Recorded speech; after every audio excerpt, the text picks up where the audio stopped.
오늘 중단을 선언했습니다. 자, 현장 화면이 혹시 들어오면 제가 보면서 설명을 드리겠습니다. 자, 이 시간 현재 국회 로텐더 앞에 본관 앞 모습인데요. 지금 구급대원들이 와서 조금 전에 장동혁 대표를 이 병원으로 이송하기 위해서 준비를 마친 상태입니다. 구급대는 이미 도착을 해 있고요. 장동혁 대표 지금 휠체어에 실린 채 국회 본청 정문 앞을 나서고 있습니다. 8일차 만에 단식을 중단했고요. 지금 건강 상태가 상당히 좋지 않은 것으로 알려지고 있습니다. 처음부터 병원행을 거부해 왔었는데요. 오늘 오전에 박근혜 전 대통령이 이 단식 농성장 현장을 찾았고 단식 중단을 권유했던 것으로 알려지고 있습니다.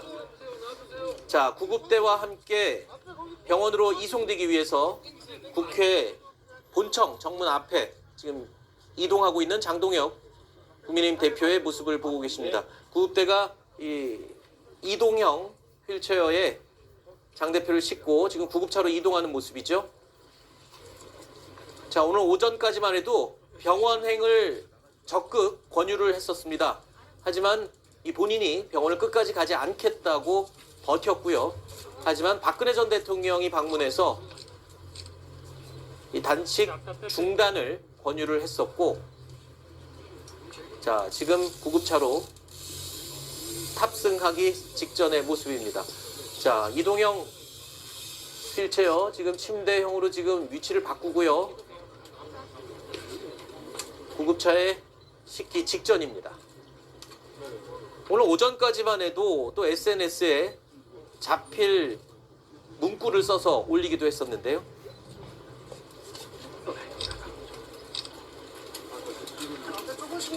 건강 상태가 상당히 많이 안 좋아진 걸로 지금 알려지고 있습니다.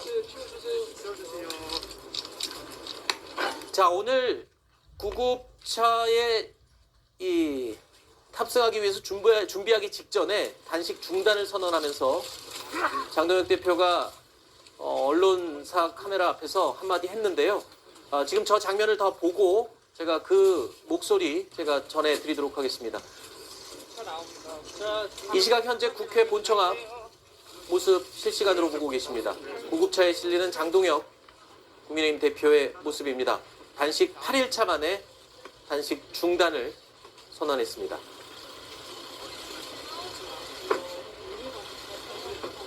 자, 그러면서 잠시 후에 육성으로 직접 들으시겠지만 오늘부터 진정한 단식이 시작되는 것이다 라고 심정을 밝히기도 했는데요.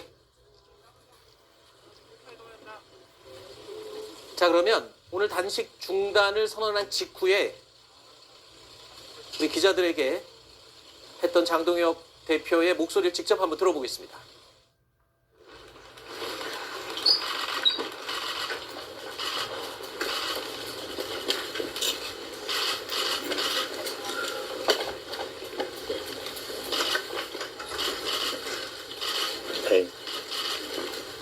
용영의 우리 의원님들, 당협위원장님들, 당원 동지들, 국민들과 함께한 8일이었습니다.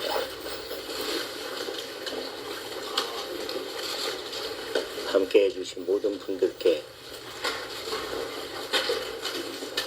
감사드립니다. 그리고 그 응원하는 마음을 잊지 않겠습니다.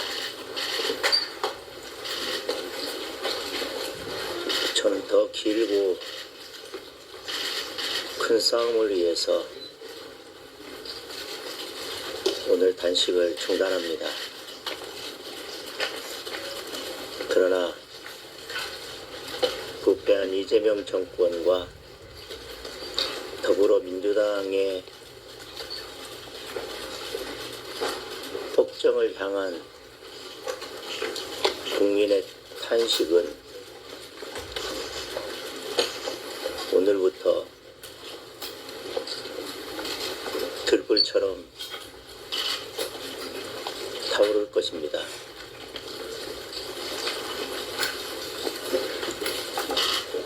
진정한 단식은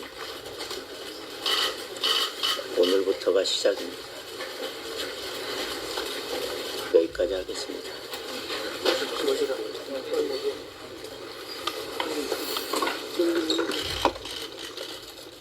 자, 조금 전 단식을 중단하면서 장동혁 대표가 했던 이 인터뷰 내용 잠시 보셨습니다. 말을 끝까지 이어가기 힘들 정도로 기력이 많이 쇠한 모습이었는데요. 단식 때문에 이 건강의 임계점에 다다랐다는 판단하에 주변에서는 오늘 병원 이송을 강력하게 권유를 했습니다. 하지만 끝까지 버티겠다고 했던 장동혁 대표. 오늘 오전에 박근혜 전 대통령이 이 단식 농성장을 찾으면서 단식 중단을 권유를 했고 이 직후에 이 단식을 중단한 것으로 알려지고 있습니다. 오늘 오전에 박근혜 전 대통령의 모습도 함께 보시겠습니다.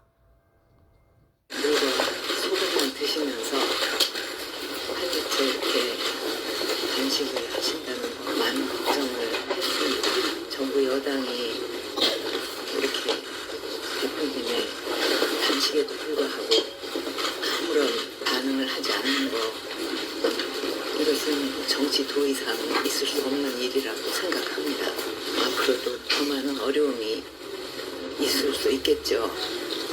그러니 훗날을 위해서 건강을 회복하셨으면 합니다. 이 자리에서 이제 단식을 그만두겠다 이렇게 약속을 해주셨으면 합니다. 그렇게 하겠습니다. 고맙습니다. 그렇게 하겠습니다. 장동혁 국민의힘 대표의 단식 중단도 눈길을 끌지만 박근혜 전 대통령이 직접 이렇게 국회를 찾아서 공개적으로 모습을 드러낸 것도 거의 10년 만의 일입니다. 국회에서 과거에 탄핵안이 가결된 이후의 처음의 모습인데요. 그만큼 장동혁 대표의 건강 상태가 위험했었다라는 것을 유추해 볼 수 있습니다. 장동혁 대표는요, 어제 중진들이 설득했을 때도 끝까지 거부하면서 꿈쩍을 하지 않았지만 결국 박근혜 전 대통령이 중단을 권유하면서 어떻게 보면 단식 중단의 출구를 찾은 셈이 됐습니다. 일단 결정적으로 건강 위험 직전에 정말 극단적인 상황에서 박근혜 전 대통령이 계기를 마련해 준 셈이 됐어요. 아마 이제 응급구조사가 상주할 정도로 건강 상태가 안 좋았고요. 뭐 안 좋은 정도가 아니고 심정지 상태가 올 수 있는 정도의 생명이 위태로운 상태였다고 합니다. 서명국 의원이 의사죠. 옆에서 지켜볼 정도였는데 당헌협의회 위원장들 협의회에서도 결의를 통해서 단식 중단을 권유했고 의원총회를 통해서도 권유를 했는데도 불구하고 또는 국내심 사무처 직원 노조에서도 건의했는데도 불구하고 지속하겠다라는 입장을 고수하기 있었기 때문에 아마 박근혜 전 대통령이 어머니의 마음으로 올라온 게 아닌가라는 생각을 합니다. 네. 보수의 어머님이든 그냥 대한민국의 어머님이든 어머니의 마음으로 단식 중단을 통해서 생명을 지키려고 올라온 것 같고 어쨌든 다짐을 받고 내려갔기 때문에 단식을 중단한 것으로 보이고요. 개인적으로 보면 홍익표 신임 정무수석이 어제 왔다가 어떤 목적이든 뭐 본인이 어떤 처리의 권한이 있든 없든 인간적으로 와서 한번 보고 갔으면 했다 한 생각이 있는데 그것도 안 한 상태고 대통령께서도 정당끼리의 문제 아니냐라는 취지로 약간의 좀 거리를 둔 모습이 글쎄요, 박근혜 전 대통령도 말씀하셨지만 대한민국 정치의 현 상태를 보여준다. 네. 상당히 매정한 것이 아닌가라는 생각을 합니다. 네. 지금 말씀하신 것처럼 어제 이 청와대 정무수석도 이 단식 현장을 찾지 않았던 부분들이 또 지적으로 나오고 있는데요. 여야 관계가 그만큼 어느 때보다 경색이 돼 있는 상황입니다. 거기에다가 사실상 중재자 역할을 해야 할 청와대도 일단은 관망 입장을 보이고 있어서 단식을 중단한 명분이 딱히 없는 상황이었죠. 빈손으로 끝난 게 아니냐라는 이야기까지 나오고 있습니다. 자, 일단은 극한의 상황까지 갔던 장동혁 대표의 단식. 글쎄요, 뭐 건강은 무조건 잃은 것 같고요. 또 정치적으로 얻은 것이 있다면, 또 이런 것이 있다면 어떤 게 있을까요?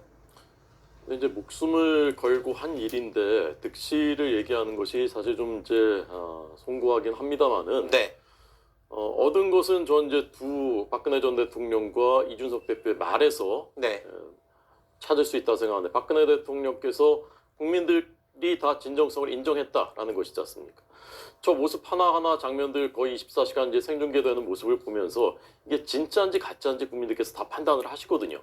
저게 진짜이기 때문에 저렇게 큰 영향력이 전 있었다라고 생각합니다. 네. 네, 그런 장면도 보면서 비록 특검 수용 이런 것은 되지 않았지만 네. 오히려 역설적으로 왜 그렇게까지 단식하는데 한번 와보지도 않을 정도로 왜 그렇게 특검을 거부하는가? 저는 청와대가 관망을 하는 것이 아니라 어제 대통령께서 기자회견하면서 아니 야당 대표는 단식해서 지금 죽어갈 지경인데 야당이 진짜로 특검을 할 생각이 없는 것 같다 이런 식으로 조롱을 했지 않습니까? 네. 저는 그것이 얼마나 이 특검이 역설적으로 필요한가를 보여주는 그런 그 반증으로 작용했다고 생각을 하고요. 이준석 대표의 말은 이거죠. 우리의 지휘관이 되어달라. 네. 저는 보수 진영에서의 그 리더십을 확고하게 하는 그런 그 계기가 됐다라고 생각하고, 네. 이런 것이라면은 이런 것은 전 없는 것 같고, 다만 아쉬운 것은 유일하게 이제 남아있는 저희 보수 진영의 남은 한 조각이었던 한동훈 대표가 네. 와서 같이 두 사람이 있는 장면까지 나왔다면은 더 좋았을 것이라 생각하는데, 네. 저는 어쨌건 이제 장동혁 대표가 이제 더욱더 리더십이 확고해졌고 더 강자의 입장이 됐기 때문에 한동훈 전 대표를 포용하는 방향으로 네. 손 내밀고 같이 이번 지방선거에 힘 합쳐서 가자 이런 모습을 보여준다면 네. 정말로 더 그 리더십이 확고해질 거라고 생각합니다. 자, 그러면 여권에서 바라볼 때는 이 8일간의 단식 상황, 그리고 또 오늘 극한의 상황에서 단식을 중단한 장 대표의 모습 어떻게 평가를 하십니까? 네, 우선은 장동혁 대표의 단식 중단은 다행스러운 일이라고 조금 평가를 할 수 있을 것 같고요. 다만 지금 장동혁 대표의 단식이 예를 들면은 그동안 이제 야당이 계속 주장한 것들이 며칠간 계속 들어지지 않고 여당에서 반응이 없을 때 그런 빌드업을 조금 쌓고 나서 단식에 들어갔다면은 사실은 민주당이나 청와대에서 조금 더 여러 가지 이제 야당과 소통하려고 고민을 했을 것 같은데 네. 장동혁 대표의 단식이 국민의힘 내부에서도 이야기가 나왔지만 약간은 급작스럽게 이루어진 측면이 없지 않고 네. 특히 장동혁 대표의 두 가지 이제 요구 중에 하나인 통일교 특검 같은 경우에는 원칙적으로 민주당도 약간은 찬성을 하고 구체적으로 들어가면은 이제 신천지 관련해서 특검을 할 거냐 안 할 거냐 이게 들어가 있는 거라서 사실은 수용 가능하거든요. 그리고 이제 공천원금 특검 같은 경우에는 사실은 주장한 지 얼마 안 돼서 이걸 어떻게 해야 될지 잘 몰라요. 네. 그렇기 때문에 제가 볼 때는 뭔가 약간 시간이 조금 더 필요했을 것 같다. 네. 그리고 이제 말씀하신 대로 그러면 청와대에서 왜 장동혁 대표 관련해 가지고 소통이 조금 좀 부족했냐 이런 부분도 사실은 저는 개인적으로 어제 이제 장동혁 대표가 정청래 대표 예방할 때 만났으면은 좋았을 거라는 생각을 가지는데 오늘 송은석 원내대표의 만남도 있었거든요. 네. 근데 그 만남 때 장동혁 대표가 실질적 결과는 없더라도 만났으면 좋았을 거라는 생각이 들었는데 네. 다행히도 단식 중단이 돼서 네. 그런 일은 좀 아예 생기지 않았던 것 같습니다. 알겠습니다. 자, 앞서 장동혁 대표가 단식을 중단하면서 이렇게 말했죠.